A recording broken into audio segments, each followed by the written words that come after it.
I never liked surprises. I was always the kind of man who preferred order, routine, control. So when my brother told me to swing by the house because something came up, I didn't think much of it. I parked out front, noticing more cars than usual, but I assumed he was throwing something low-key. I should have seen it. The signs were all there. I opened the door, expecting silence or maybe casual chatter. Instead, I heard music. Laughter. Glasses clinking. I stepped in, and that's when everything froze. Her hands were on him. His lips on her neck. They were facing away from the door, caught in the kind of moment two people only share when they believe no one is watching. The room had gone silent. Every eye was on me. Except hers, because she still hadn't noticed. When she finally turned around and saw me standing there, keys still in hand, her mouth opened slightly. But no words came out. Just guilt. Just panic. Her hand dropped from his chest like it had caught fire. I felt nothing. No rage. No shock. Just emptiness. It was my surprise party. Decorations hung crookedly from the ceiling. A banner read, "Congratulations!" And I realized they had planned this for me. My birthday? A job promotion? I couldn't remember. It didn't matter. Not anymore. The man she was with? I knew him. Of course I did. He was in our house last month. Sat at my dinner table. Said he was going through a divorce. I offered him whiskey. I looked around the room, scanning the faces. Some of them couldn't meet my gaze. Others tried to fake confusion. A few looked genuinely sorry. But no one said a word. I stepped forward and smiled. "Wow," I said, raising my hands slightly. "This is something." I turned to the bar, poured myself a drink. Neat. No ice. I turned back around and raised my glass. To surprises. Someone coughed. No one laughed. She tried to approach me then. "Babe, I held up a hand. "Let's not ruin the party." She stared at me like I'd grown a second head. I turned my back to her and started greeting people. Made small talk. Pretended nothing happened. I didn't do it for her. Or him. I did it because I refused to let anyone see me break. Every minute I stayed there was an act of willpower. But I made it through an hour. I thanked people. Shook hands. Even took a damn photo with the cake.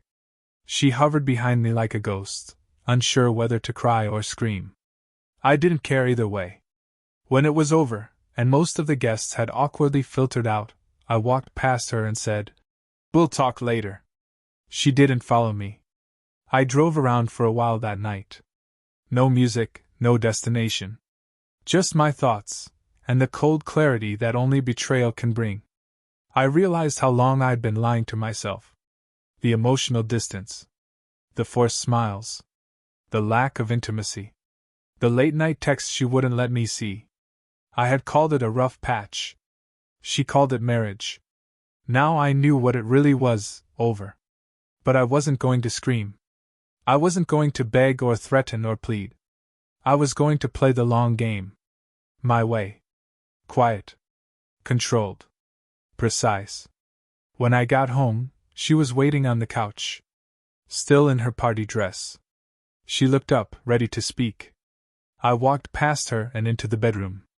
Closed the door. Locked it. I needed to be alone.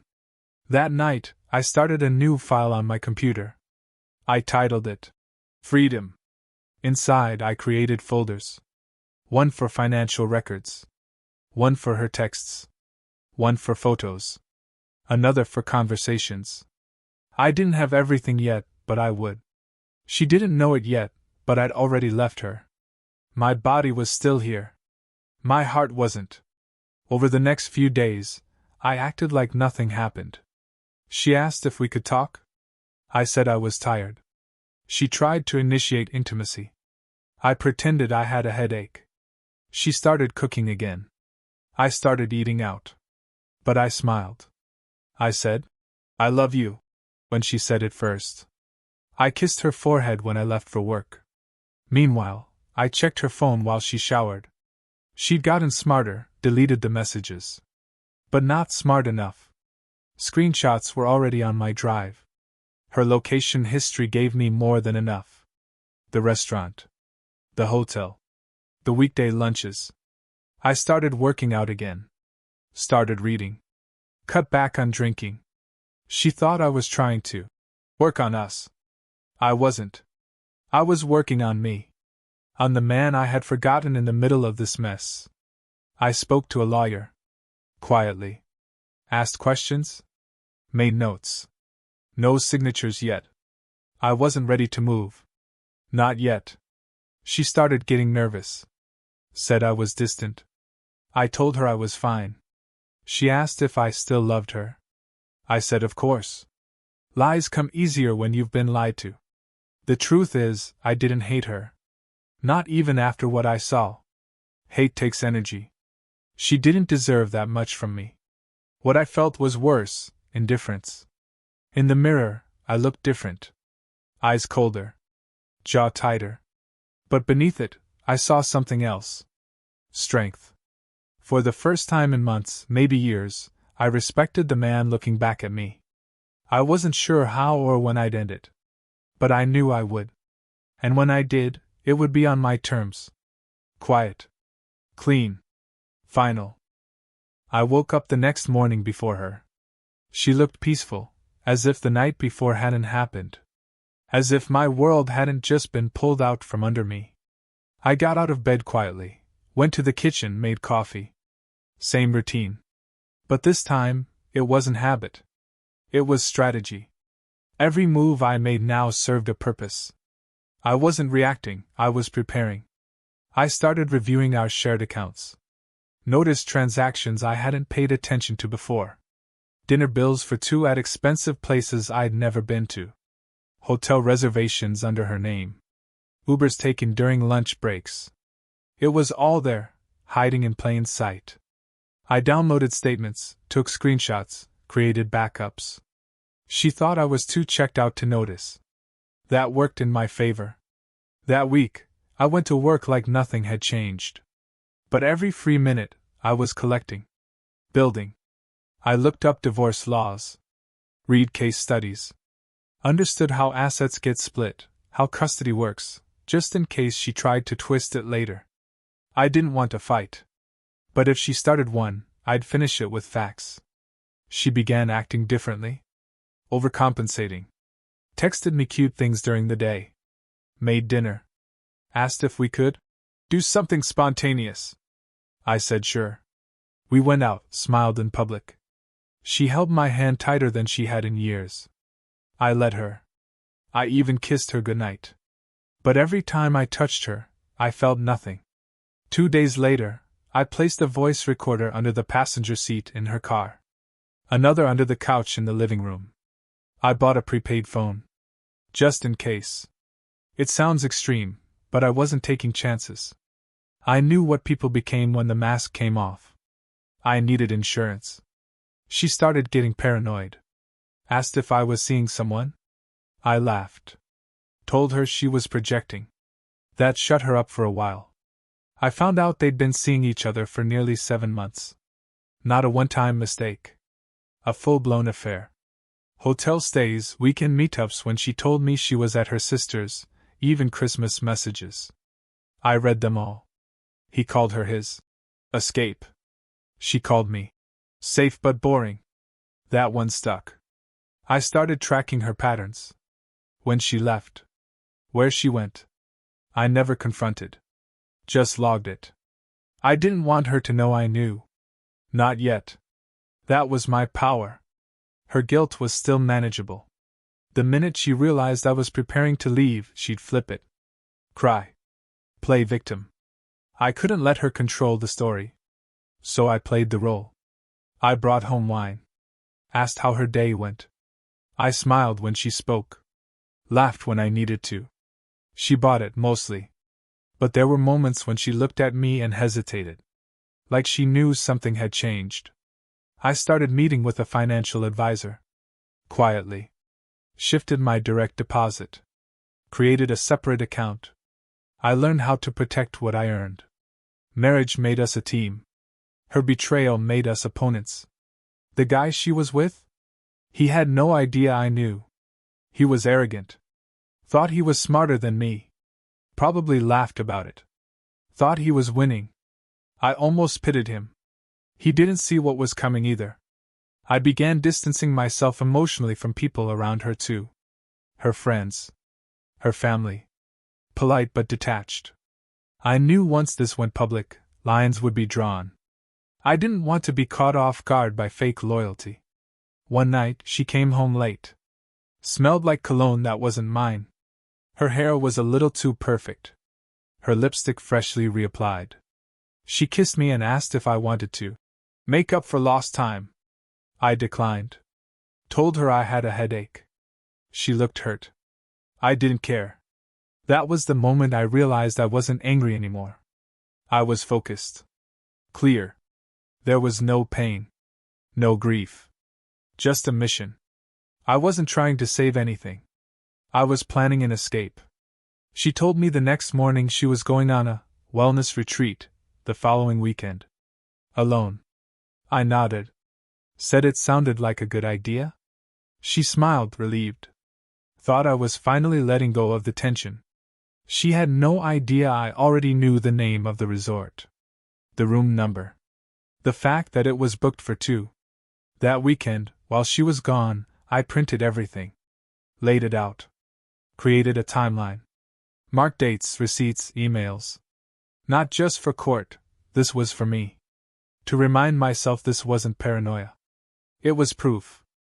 I went through our house. Room by room.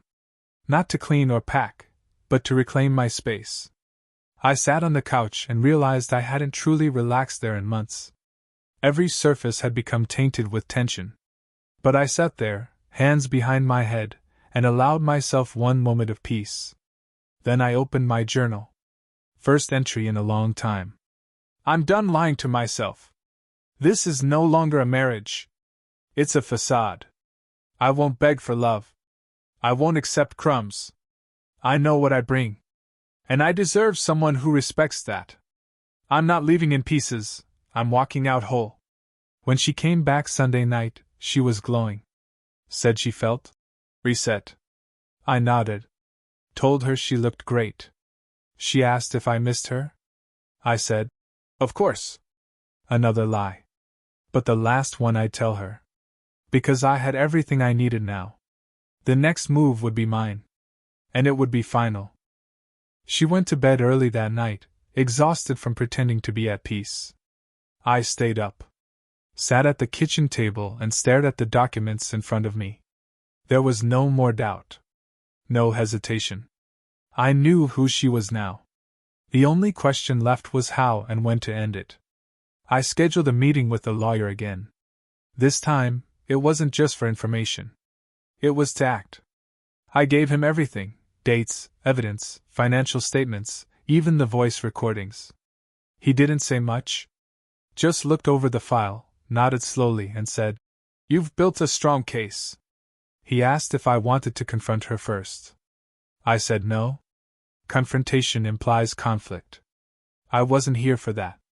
I wanted clarity. Resolution. I wasn't trying to hurt her, I just wanted her out of my life, completely and cleanly. He respected that. The next week, I started executing small changes. Quiet ones. Transferred bills. Cancelled joint subscriptions. Redirected mail to a P.O. box.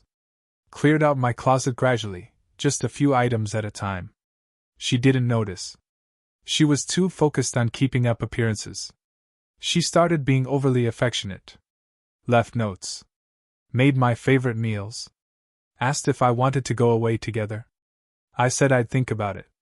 She was nervous. I could see it in her eyes. Maybe she didn't know what I knew, but she could feel something slipping. She just didn't realize it was already gone. One evening, she cried. Said she felt like I was drifting. Said she wanted to fix things. I looked at her and almost believed it. But tears don't erase patterns. Emotion doesn't rewrite history. I told her we were just in a rough phase. She believed it. She wanted to believe it. Meanwhile, the man she was seeing? He was married too. I found his wife on social media. Looked through their family pictures. Saw the same kind of smile I used to wear before I knew the truth. I debated whether to reach out. Decided not to yet. Timing was everything. When I moved, it would be with precision, not emotion. I started journaling more. Writing helped me hold the line. Helped me remember that silence wasn't weakness, it was strategy. I wasn't bottling things up. I was choosing what mattered. My peace mattered. My dignity mattered. She had already taken enough. I wouldn't let her take my voice too. At work, I was more focused than I'd been in months. Promotions were being discussed. Leadership had noticed a shift. I wasn't distracted anymore. Ironically, the chaos at home had made everything else clearer. I had nothing left to lose there, so I poured everything into building what came next. She started getting suspicious. Asked about my phone, my schedule, my mood. I didn't flinch. Told her I was just tired. She bought it for a while, but the energy was changing. I no longer asked how her day was. No longer tried to hold her hand. I wasn't cruel. I was just done performing. She tried to initiate intimacy again. I let her get close, then pulled away, said I wasn't in the mood. She snapped. Accused me of cheating. The irony almost made me laugh. I told her she was overthinking, and walked out. I knew what that moment was. It was projection, guilt, fear. She was spiraling. And I was almost free. I spent that night at a hotel. Slept better than I had in weeks. No tension. No pretending. Just silence. The next morning, I sent my lawyer the final documents. Signed and sealed. Everything was lined up: timeline, exit strategy, financials, even the speech I'd give when it was time. I wasn't going to yell. I wasn't going to fight. I would simply tell her the truth and walk away. 3 days later, I checked her messages again. She was planning another meetup. Same guy. Same hotel. I smiled. Perfect. I waited until she left. Gave her an hour. Then I dropped the envelope on the kitchen counter. Inside, copies of everything. The evidence. The papers. A short note. You lied. I didn't. We're done. Nothing more. She didn't deserve more. Then I packed what little I had left, locked the door behind me, and left the key on the table. I didn't feel relief. Not yet. I felt release. A quiet letting go of something that had been poisoning me slowly. I stayed with a friend for a few nights. Told almost no one. The fewer people involved, the cleaner the break. No drama. No opinions. Just forward movement. She tried calling. Texting. Emails. All the phases: denial, rage, guilt, bargaining. I ignored them all. There was nothing left to explain. She already knew what she'd done. Now she had to sit with it. Eventually, she stopped reaching out. Or maybe she didn't. I stopped checking. I changed my number. Changed my locks. Changed everything. A week after I filed, I got a message from her affair partner's wife. She'd found out. Somehow, she got access to the same screenshots I had. Maybe she went digging after sensing something. Maybe my silence caused a ripple. Either way, it wasn't my battle. I didn't respond. I wasn't interested in revenge anymore. I wasn't interested in pain. I was interested in peace. And now, I was close. The silence after cutting her off was louder than I expected. No calls. No texts. No apologies that meant anything. At first, I thought she'd show up at my door. Try to cry her way out of it. But nothing. Maybe shame kept her away. Or maybe she just moved on. That part didn't matter anymore. What did matter was how light I felt.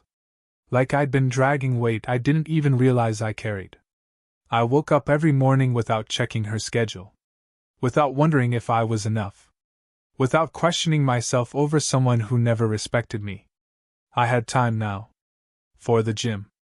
For work. For quiet mornings where I sat with coffee and didn't feel the need to explain my mood. I reconnected with people I distanced myself from during the marriage. Not with long conversations, just presence. Showing up. Being around people who didn't look at me with pity or suspicion. Some friends were surprised. Others weren't. A few admitted they had seen the cracks. Heard rumors. But they never said anything because they thought it wasn't their place. I didn't blame them. Everyone's silent until the fallout. Then they start filling in the blanks. I didn't tell them everything. Just enough. She cheated. I walked away. That's all they needed to know. The details were mine. I'd lived through enough. I wasn't going to relive it for their entertainment. At work, I was a machine. Locked in. Promotions came faster than I expected. My boss pulled me aside one day and said, "Whatever changed in your life, keep it." I just nodded. What changed wasn't just my situation. It was me. I'd stopped tolerating things that drained me. That included my marriage, but it also included how I let myself be treated everywhere else. I started therapy. Quietly. No announcements. Just one appointment, then another. The therapist asked me what I wanted out of the sessions. I said, clarity. I wanted to understand how I let it get so far. How I ignored the signs. How I convinced myself that enduring was the same as loving. What I found wasn't bitterness. It was buried exhaustion. I had been holding things together alone for years. Carrying a connection that only existed in my mind. She'd left emotionally long before she physically cheated. And I had stayed because I thought loyalty meant sacrifice. I thought love meant staying even when you were starving. I learned that self-respect isn't loud. It's quiet. It's the moment you stop begging for effort. It's when you stop explaining basic decency. It's when you walk away, not to hurt them, but to save yourself. The divorce finalized faster than expected. She didn't contest anything. Maybe she didn't want to fight. Maybe she knew she'd lose. Or maybe she just wanted it done. Either way, the day I signed those papers, I didn't feel broken. I felt calm. No big emotions. No celebration. Just closure. I changed the locks that same week. Burned old photos. Donated her leftover things. Not out of spite, but because I needed space. Emotional, physical, mental space. I wasn't going to keep pieces of her around just to remind me of what I lost. I hadn't lost anything. I had escaped. People kept asking if I was going to date again. I wasn't interested. Not yet. Maybe not for a long time. It wasn't about fear. It was about focus. I needed to rebuild, not for anyone else, but for me. I started doing things I'd stopped doing during the marriage. Road trips. Solo dinners. Walking without headphones, just letting the world speak. I started writing again. Not about her, about everything else. My thoughts. My boundaries. My values. I wrote about who I was before I compromised to keep someone who never deserved me. I realized I had been lonely for a long time, long before the betrayal. Loneliness in a relationship is the worst kind. You're surrounded, but unseen. Touched, but untouched. I had forgotten what it felt like to be at peace in my own presence. There was a moment, weeks after everything ended, where I passed by a couple laughing on a park bench. For a second, I felt something twist inside me. Not jealousy. Not sadness. Just hope. That one day, maybe, I could feel that again. But not today. Today was still about healing. I no longer needed revenge. I didn't check her social media. Didn't ask mutual friends about her. I didn't care who she was with. That chapter was over. What she did defined her, not me. My strength wasn't in how I survived her betrayal. It was in how I didn't let it change who I was. I started helping others quietly. Friends going through rough patches. Strangers online who were stuck in toxic cycles. I didn't preach. I just shared what I learned. That leaving isn't failure. That walking away can be the most loving thing you do, for yourself. I didn't become cold. I became clear. One night, I stood in front of the mirror. Same reflection. Different man. Not broken. Not angry. Just whole. Not because I had someone new. Not because I'd won anything. But because I finally chose me. That was the turning point. Not the affair. Not the divorce. But the decision to stop shrinking myself to keep something that was already dead. And that version of me, the one who chose self-respect over comfort, clarity over chaos, that version was never going back. Weeks passed, and the calm settled in for good. The kind that didn't come from distraction or denial, but from peace earned the hard way. I didn't look back. There was nothing behind me worth holding on to. I moved into a new place. Smaller, simpler. But it was mine. No echoes of arguments in the walls. No memories hiding in drawers. I decorated slowly, intentionally. Every object had a story I chose, not one I inherited from a life I outgrew. The silence didn't feel empty anymore. It felt earned. I stayed off social media. Not out of avoidance, but discipline. I didn't need to see curated highlights of other people's lives or get sucked into what she was pretending to be now. My story wasn't meant to be compared. It was mine. Private. Controlled. My nights became productive. I read more. Cooked for myself. Went to bed when I wanted. Woke up early, not because I had to, but because I wanted the stillness of morning before the world started talking. I stopped chasing closure. There was nothing she could say that would change what happened. Her apology, if it ever came, would only serve her. I didn't need it. One afternoon, I ran into someone who knew us both. They brought her up casually. Said she was doing fine. Mentioned she was seeing someone new. I nodded. No reaction. I didn't feel threatened, jealous, or bitter. I just didn't care. That version of her didn't exist in my world anymore. That life was a closed book. And I had stopped rereading the chapters. The more distance I had, the clearer I saw myself. The decisions I made. The lines I let blur. The ways I twisted myself just to keep a grip on something that was already slipping. And now, there was no more twisting. No more negotiating my worth. I didn't become perfect. I still had moments of doubt. Triggers that made me flinch. But I faced them. Didn't bury them. Healing didn't mean erasing, it meant understanding. I didn't pretend it didn't hurt. I just refused to let that pain dictate who I became. Eventually, I took a short trip. Alone. Somewhere quiet, somewhere new. I sat by the ocean and let the waves say what words never could. I didn't document it. Didn't post. Just lived. Just breathed. That was the win. That I could be with myself and not feel lacking. During that trip, I realized I hadn't thought about her in days. Not a single memory. Not a flash of anger. Not even curiosity. That was freedom. Not the kind people post quotes about, but the kind that settles in your bones. When your story finally belongs to you again. I started journaling the things I wanted in the future. Not people. Values. I didn't write about finding someone new. I wrote about what I refused to compromise again. Honesty. Peace. Consistency. The things I used to beg for, I would now require. Not with demands, but with presence. With the way I lived. One night, I got a letter in the mail. Her handwriting. No return address. I held it for a long minute. Debated opening it. In the end, I did. Inside was a short note. Apology. Regret. Said she. Hoped I was okay. Said she. Never meant to hurt me. I read it once. Folded it. Threw it away. Not out of anger. Just finality. What she wrote didn't undo what she did. And it wasn't meant to. It was a mirror she was trying to hand me again. But I didn't need it. I knew who I was now without her reflection.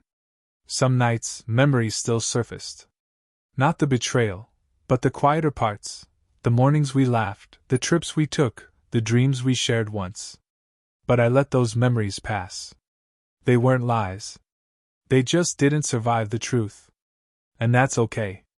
I forgave her, not to invite her back, but to release myself. Forgiveness isn't about approval. It's about release. It's how you reclaim your energy. I didn't forgive her with a text or a call. I just let it go in silence. Privately. Fully. And moved forward.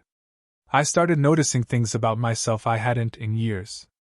The way I walked into rooms. The way I stood taller. The way I didn't over-explain anymore. I had boundaries now, not walls, just clarity. If someone brought chaos, they didn't get access. If they brought peace, I met them halfway. Life wasn't perfect. But it was honest. And that was enough. There was a strength I found in solitude that I never found in a relationship built on lies. I no longer feared being alone. I feared losing myself again. And that fear kept me grounded. It reminded me that love without respect is just possession. And I would never be owned again. I didn't need a dramatic ending. No big revenge. No public takedown. My healing wasn't for show. It was for me. Quiet victories. Small wins. Peaceful mornings. That's how I knew I was winning. People still ask what happened. I give them the same answer every time. I found out who I was sleeping next to, and I walked away. And that decision changed everything. Months had passed. The storm was long over, and I wasn't just surviving anymore. I was living. Not in spite of what happened, but because I finally chose myself in a world that once convinced me self-abandonment was love. I didn't become cold. I became intentional. Every person I allowed near me now had to meet a standard, not perfection, but honesty, consistency, and accountability. If someone made me question my worth, they weren't for me. I didn't argue with red flags anymore. I left. People noticed the difference. Some said I seemed lighter. Others said I seemed distant. Both were true. I was lighter because I no longer carried someone else's lies. Distant, because I no longer entertained shallow connections. My time, my energy, it was earned now, not assumed. I started sharing parts of my story with others. Not to vent. Not to bash her. But to show what it looks like when you choose peace over chaos. When you walk away not for revenge, but for dignity. I didn't glorify the pain. I acknowledged it. I let people see what rebuilding looks like, not polished, not perfect, but real. There were men who reached out privately. Said they were in the same place I had been, confused, betrayed, angry. Some were still in the denial phase. Others had just found out. They asked how I stayed so composed. I told them the truth. It wasn't about being unbothered. It was about being done. Staying silent wasn't weakness. It was strategy. When you speak from rage, you give them power. When you move in calm, you take it back. I didn't need her to hurt the way she hurt me. I just needed her out of my life. And that was the difference. The world romanticizes chaos. Loves the screaming matches, the emotional explosions. But real power is walking away without a word. Knowing what you know, holding it close, and letting your actions do the talking. I didn't expose her to shame her. I exposed her to free myself. And I did. I started rebuilding relationships that mattered. Family. Friends I had unintentionally neglected while trapped in survival mode. They welcomed me back. No judgment. Just support. One of them told me, "You look like yourself again." I didn't realize how much I had changed until I heard that. I had been a stranger in my own skin for too long. I gave myself space to grieve, not her, but the version of me who tolerated things I never should have. I missed him sometimes. The man who tried so hard to fix things. Who thought love could save someone who didn't want to be saved. But I honored him by becoming someone stronger. There were nights I sat with that silence, not trying to fill it. Not chasing distraction. Just letting it wash over me. I'd been afraid of that quiet once. Now I welcomed it. In that stillness, I heard myself clearly for the first time in years. I no longer second-guessed my instincts. When something felt off, I didn't justify it, I addressed it. When someone crossed a line, I didn't negotiate, I enforced it. Boundaries became my language. And peace my standard. Eventually, I started to open up again. Slowly. Not to fall in love, but to relearn connection. I had conversations that weren't about trauma, but about dreams, ideas, passions. I remembered what it felt like to laugh without tension. To be curious without fear. One day, I saw her by chance. At a distance. She didn't see me. She looked different. Not physically, just empty. There was no joy in her face, just distraction. I felt nothing. No hate.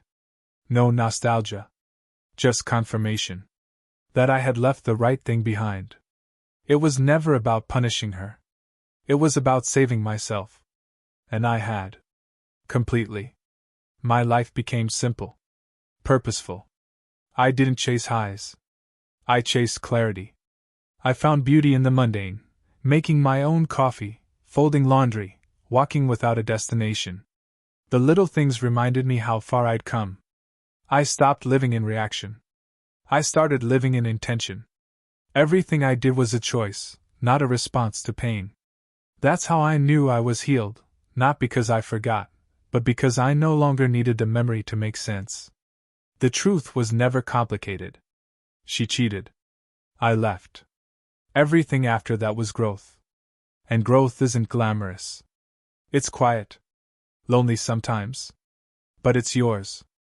I didn't rebuild my life to prove anything. Not to her. Not to anyone. I did it because I owed it to the man I had always been beneath the damage. The one who kept showing up. Kept loving. Kept trying. Even when it wasn't returned. And now, I loved him first. If someone comes into my life now, it's not to complete me. It's to complement what I already built. I won't shrink to fit someone's comfort. I won't trade my peace for passion. I'd rather be alone in truth than attached in illusion. The hardest part wasn't leaving her. It was unlearning everything that made me stay. Now I look back not with regret, but with reverence. For the pain that woke me up. For the silence that healed me. For the betrayal that broke the version of me that settled. I lost a marriage, yes. But I gained a self I'd never known. And in the end, that trade was more than worth it.